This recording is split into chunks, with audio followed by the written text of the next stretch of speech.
Hello বন্ধুরা, তোমরা সবাই কেমন আছো? আশা করি ভালো আছো। আর আমি অনেক ভালো আছি। তোমাদের সবাই আশীর্বাদে তোমাদের সঙ্গে একটা নতুন রেসিপি শেয়ার করার জন্য চলে এসেছি।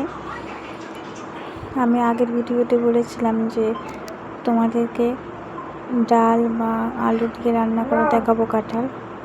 আমি কড়াইতে দিয়ে দিয়েছি লবণ আর হলুদ গুঁড়ো, তারপরে ভালো করে পানিটা ফুটিয়ে নিয়েছি।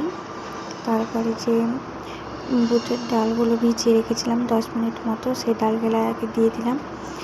তারপরে কাঁঠালটা, আর আপনারা যেরকম আলু পছন্দ করেন সেরকম দিতে পারেন। আমি এখানে একটা আলু দিয়েছি, একটা এঁচড়ে। পানিটা গরম করে দিলে পারে একটু ভালো হয়, কালারটা চেঞ্জ হবে না, লাল থাকবে। আর যদি দেখেন যে পানিটা যদি কাঁচা পানি যদি ওই কাঁঠালটাতে দিয়ে দেন, তো কাঁঠালটার কালারটা নষ্ট হয়ে যাবে, দেখতে খারাপ লাগবে, অতটা ভালো লাগবে না। দেখেন, তারপরে ফুটে উঠলে আমি দিয়ে দিলাম কাঁচা লঙ্কা। তারপরে ভালো করে সিদ্ধ করে নেব।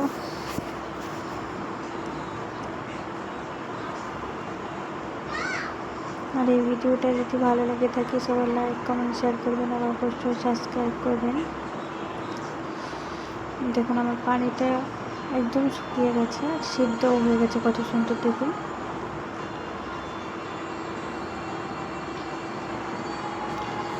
তারপরে তেলে দিয়ে নেব। তার জন্য দিয়ে দিলাম পেঁয়াজটা।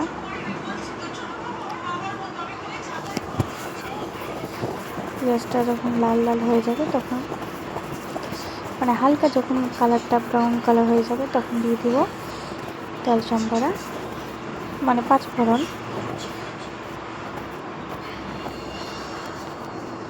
দেখুন লাল লাল করে ভেজে নিয়েছি। তারপরে দিয়ে দিলাম তরকারিটা সিদ্ধ করা।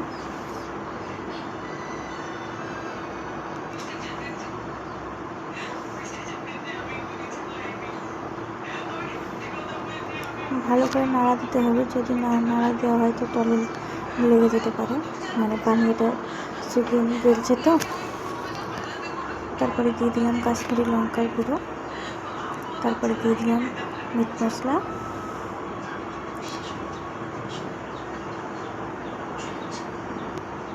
তারপরে হালকা করে দিয়ে দিলাম গরম মশলা গুঁড়ো।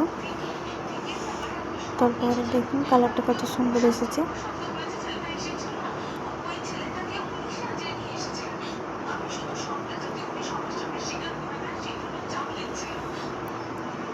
এইভাবে অবশ্যই একবার বাড়িতে রান্না করে দেখবেন সবাই।